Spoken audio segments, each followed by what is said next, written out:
In this video, I'll show you how to fix follow limit reached on Facebook quickly and easily. First, open the Facebook app and make sure you're logged in.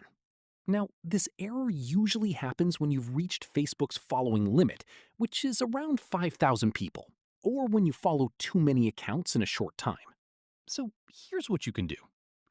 Go to Facebook and then go to your profile. Tap on Following and review the accounts you're following. Start unfollowing inactive or unnecessary profiles to free up space. If you're already near the limit, you'll need to unfollow some accounts before you can follow new ones. Next, avoid sending too many follow requests at once. If you've recently followed a lot of people, Facebook may temporarily block you.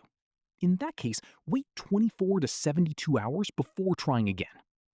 Also, make sure your Facebook app is updated to the latest version to avoid any bugs or glitches. If the issue still isn't fixed, try logging in from a different device or browser. And yeah, in most cases, simply waiting a couple of days will automatically fix the problem. So that's how to fix the follow limit reached error on Facebook in 2026.